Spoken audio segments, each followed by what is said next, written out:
তো আশিক, কি অবস্থা? কেমন টেস্ট হয়েছে? স্যার শুরু করে ফেললাম আপনাকে ছাড়াই। প্রথম এরকম আম দুধ চিড়া আসলে খাওয়া হয়নি স্যার। ভাবিকে অসংখ্য ধন্যবাদ হুটহাট করে সন্ধ্যার দিকে এমন সুন্দর আয়োজনের জন্য। ভালো স্যার, আসলে খুব টেস্টি ছিল। আমি লোভ সামলাইতে পারিনি, চলে আসছি। ভালো লাগছে না? আম চিড়া আমি এখনো খাই না, দেখি খেয়ে দেখি কি অবস্থা।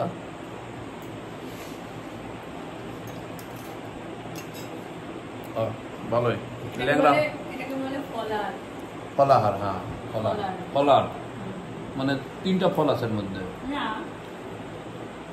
দুধ থাকতে হবে, ফল থাকতে হবে, চিড়া অথবা মুড়ি থাকতে হবে।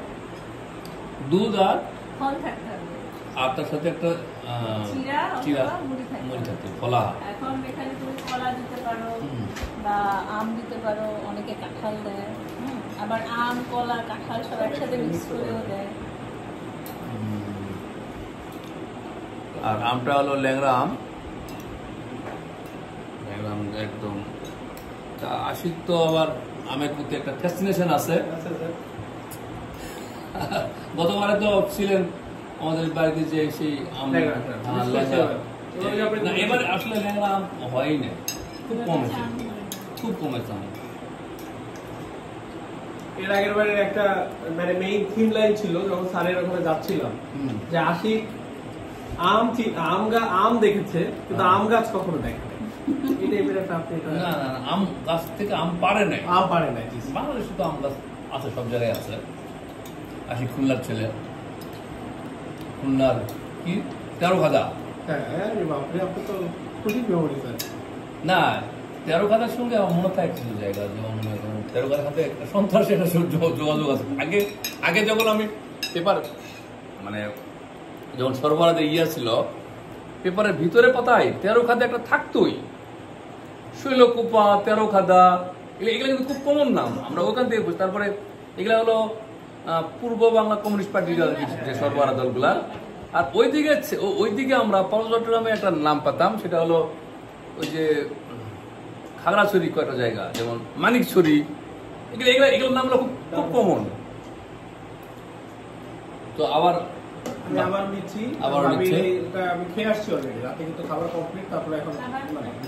আশিক কিন্তু বেশ ভালো খেতে পারে, ভোজন রসিক না, ভালো খেতে পারে, বেশ ভালো। সে মানে এটা কি বলে বেশি আলমগীরও খাইতে পারে, কিন্তু মিচকা শয়তান নাকি বলে না।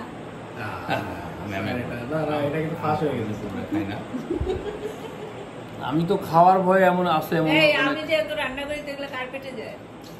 এখন তো খেতে হয় না, আমি তো যেহেতু আমি বাঁচি, বেঁচে থাকার জন্য তো খেতে হয়, তাই না? তো খাওয়ার জন্য তো আর বাঁচি না, বাঁচার জন্য খাই। আচ্ছা, মারুতি তোমার বুঝনার ভিডিওগুলো দেখে, তাহলে কি আর বুঝে না?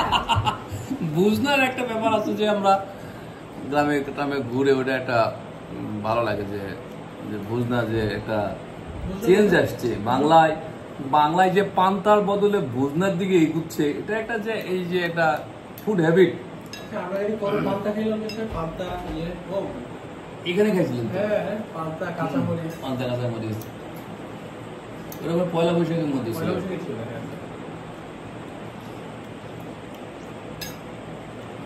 তুমি এটা বললে হবে না তো? অ্যাটলিস্ট আমার ফ্যামিলি তো সবাই জানে যে আমি একজন গুড কুক। আমি অনেক কিছু বানাই, রান্না বান্না করি। তোমার পেটে যায় না? যায়, কিন্তু আমি খুব করি, খাওয়া দাওয়া পছন্দ করি, না? মানে খাবার কমপ্লেক্স খাবারটা আমার আসলে খুব একটা ভালো লাগে না। এটা নিরন্তর সাক্ষী একজন, যে ভাবি যে একজন গুড কুক, এবং যে আতিথেয়তা আর কি, পুরোটা এনজয় করি আর কি বিভিন্ন অকেশনে। এটা মানে বলতেই হবে। বর্ষণ কি বলে ব্যাপারে? বর্ষণ তো কমার্স কলেজে চান্স পেয়েছে। বর্ষণ ঢাকায় যাবে বর্ষণ লেখাপড়ার উদ্দেশ্যে। হ্যাঁ, সবাই দোয়া আমরা করি বর্ষণের জন্য। আসলে আমি বলছি যে তুমি যাচ্ছ লেখাপড়ার উদ্দেশ্যে, এটা তো মূল ফোকাস থাকতে হবে, লেখাপড়া করতে হবে, জানতে হবে, জ্ঞান অর্জন করতে হবে, এটাই important. Acquire knowledge is important, very much important. মাইগ্রেশনের অন্যতম কারণ কিন্তু জ্ঞান অর্জন একটা আর কি, মাইগ্রেশন। বর্ষণ মাইগ্রেশন করছে, এই যে বর্ষণ বাসা ছেড়ে যাচ্ছে, আমি বলছি বর্ষণকে যে এই যাওয়া আর হয়তো ফেরা হবে না, এই বাসা বর্ষণ আর হবে না। এরপর তো সে ঈদে আসবে, পার্বণে আসবে, তারপর চাকরি করবে, তারপরে বিয়ে শাদী করবে, তারপরেই করবে। এই যে বর্ষণের যাওয়া, লাইক কি গ্রাম ছাড়া ওই রাঙামাটি, ওই গানেই মনে হবে বর্ষণে। ভালো, এটা ভালো। এরকম একটা কথা আছে, আমার প্রায় অনেকে বলতো যে আর কি বাসার ভাত খেয়ে পড়াশোনা করা, এটা মানে খুব বেশি ভালো হয় না। মানুষ যখন নিজের বাড়ি বা নিজের এলাকা ছেড়ে দূরে যায়, তখন আসলে মর্মটা বুঝে যায়, আমি যে পড়াশোনা করছি এটা কিন্তু একটা আলাদা মর্ম আছে মনে হয়। কারণ আমি এরকম মাইগ্রেশন একটা সময় হয়েছি, বর্ষণ 2 বছর আগে হচ্ছে, আমি হচ্ছে ইন্টার পরীক্ষা দিয়ে তারপর হয়েছে। বর্ষণ আর্লি হচ্ছে, আমরা তো ধরে রাখছি বর্ষণ নজির করে করবো, কিন্তু হঠাৎ করে হয়ে গেছে। আমাদের কিন্তু আমাদের পরিকল্পনা ছিল বর্ষণ নজিবুরে পড়বে, কিন্তু কমার্স কলেজে চান্সটা হয়ে গেল, ফলে যে বাইরে তো যেতেই হবে, পড়াশোনা করতে হবে। তবে আমি মনে করি প্রত্যেকটা ছেলেমেয়ের এই হোস্টেল লাইফ জীবনে একবার হলেও তাকে they should go through it. কারণ হচ্ছে হোস্টেল লাইফ মানুষকে ইন্ডিপেন্ডেন্ট বানায়, এটা খুব দরকার আমাদের দেশের ছেলেমেয়েদের। আমাদের দেশে মায়ের হাতের গরম গরম ভাত খেয়ে যে সব পড়াশোনা করে, সাতকির জনতা হেমুকের জন্য নেই, এটা কিছু বাঙালি মানুষ। এক্স্যাক্টলি, মানে এরা নিজের পায়ে দাঁড়াচ্ছে অনেক পরে, 30-35 ঘাড়ে বসে থাকছে। না, এটা আসলে ইনকাম যেহেতু করতে হবে, আমার ইনকামটা আসলে আগেই শুরু করে দেওয়া উচিত। আর্লি স্টেজ থেকে করো, সমস্যা নেই। আগে না হয় চা বিক্রি করলাম, পরে 5 করে যে আমি বিসিএস ক্যাডার হলাম, সমস্যা নেই। তবে গুড মাইগ্রেশন, ভালো মাইগ্রেশন হচ্ছে, ক্যাপিটালে যাচ্ছে, রাজধানীর বুকে যাওয়া, এটা তো একটা ভিন্ন ধরনের ব্যাপার। না, আমি মনে করি বর্ষণ খুব লাকি যে ঢাকা কমার্স কলেজে হয়ে গেছে এবং একটা ভালো সে জায়গায় যাচ্ছে। তো ভালো, এটা বর্ষণের জন্য পজিটিভ কিছু। আমরা এখানে 3 জন আছি, যে 3 জন আছি সকলে আমরা ভালো শিক্ষা প্রতিষ্ঠানে লেখাপড়া করছি। আমি Rajshahi government laboratory high school, Rajshahi college, Jahangir বিশ্ববিদ্যালয়, তারপরে আমি বিকারুন্নেসা থেকে এইচএসসি, এসএসসি, এইচএসসি, তারপর জাহাঙ্গীরনগর, তারপরে আশিক। আমি ঢাকা বিশ্ববিদ্যালয় থেকে পড়াশোনা করেছি, আগে খুলনা সরকারি সিটি কলেজ থেকে পড়াশোনা করেছি। হ্যাঁ, তো ভালো শিক্ষা প্রতিষ্ঠানে একটা অবশ্যই একটা ইয়ে আছে। এবং আমি যদিও আহমেদ সবাই বলছেন যে ভালো শিক্ষা প্রতিষ্ঠান ওনাকে অহংকার দেয়, জ্ঞান দেয় না, এটা একটা বড় ব্যাপার। তবে স্যার আমি কিছুটা লাকি যে মানে ভালো লাগছে একটা দিকে যে বর্ষণ কমার্সে আসছে। আমি চাইবো ও ঠিক বর্ষণ অ্যাকাউন্টিং এ একদম অবশ্যই স্যার ও ভালো কিছু করুক।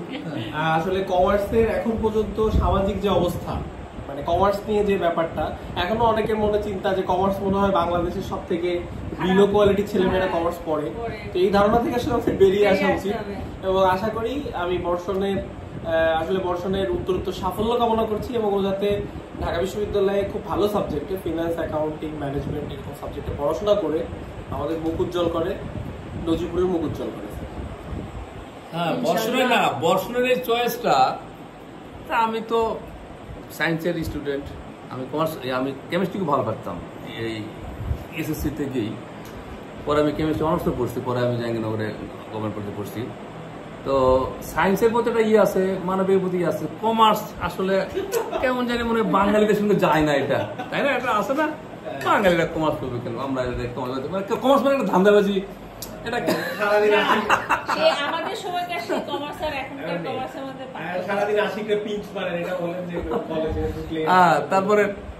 তারপরে আবার ঢাকা বিশ্ববিদ্যালয়ের যে আপনার আশিকের দিকে যেটা বুঝলাম, পরে প্রথমে যেটা এটা কোয়াইট একটা বই পড়ে দেখছি যে হার্ভার্ডের একটা কিছু ওখানে বাঁশ দিছে, হার্ভার্ড বিশ্ববিদ্যালয়ে সে বাঁশ দিছে কোয়াইট বইটাতে। কোয়াইট বলছে যে হার্ভার্ড মানে কিছু শিখায়, যে শিক্ষাগুলো আসলে বিজনেস রিলেটেড এবং লিডারশিপ তৈরি করায়, যেটা আসলে মানবিক হতে মানুষকে উদ্বুদ্ধ করে না আর কি, মানে বা কোয়াইটনেসের যে জায়গাটা সেটাতে আসলে কম আর কি ইম্পর্টেন্স দেয়। ওই জায়গা থেকে আমি আবার দেখছি না, তো এই যে হার্ভার্ডের তাহলে এরা ফলো করছে কোথায়? কাকে ফলো করছে ঢাকা বিশ্ববিদ্যালয় বিবিএ ইনস্টিটিউট বা বিবিআইবিএ, তাহলে এরা ফলো করছে হার্ভার্ডকে, কস্ট বেনিফিট অ্যানালাইসিস, তাই না? এরা ফলো করছে হার্ভার্ডকে। ওর আশিকের মধ্যে ওইরকম একটা ভাব দেখো আমি দেখছি আর কি, একটা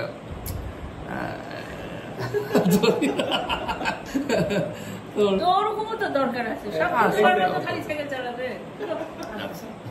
সবাই চাই, তবে সাইকেল চালা ভালো জিনিস। সাইকেল চালানো, তবে সাইকেল চালায় সাইকেল কর্পোরেট হোক, সাইকেল সবাই সাইকেল চালায় ওরকম কর্পোরেট হোক। আমি চাই যে সব কর্পোরেটে যারা আছে তারা সাইকেল চালায়, গাড়িগুলো না চালায় সাইকেল চালায়। আইনস্টাইন চালালে সমস্যা। তবে আমিও কবির স্যারকে এই জায়গায় সাপোর্ট করি যে আসলে আমরা সাফল্য চাই নাকি সুখ চাই, এটা একটা জায়গা আছে। তো আমার কাছে মনে হয় সাইকেল চালানো একটা সুখের জায়গা, এটা কোনো সাফল্য না, সুখের জায়গা। তো সাফল্যের সাথে সাথে সুখের সাথে সাথে সাফল্য আসবে নাকি সাফল্যের সাথে সাথে সুখ আসবে, স্যার এটা একটু বলে। আমি মনে করি কবি যে এখন সাইকেল চালায় এটা তার সাফল্য এবং এটা তার সুখ, এক্স্যাক্টলি দুটাই। না এখন তো আমার সাইকেল কম চালা হচ্ছে আসলে, কালকে সকালে হবে সাইকেল চালাতে। আমার সাইকেল গল্প বেশি হচ্ছে আমাদের। তো আমরা খাওয়া দাওয়া শেষ, বসে উঠে গেছে, আমরা শেষ করে দিই নাকি? Ashiq ji sir, bye then, bye, good night, okay by.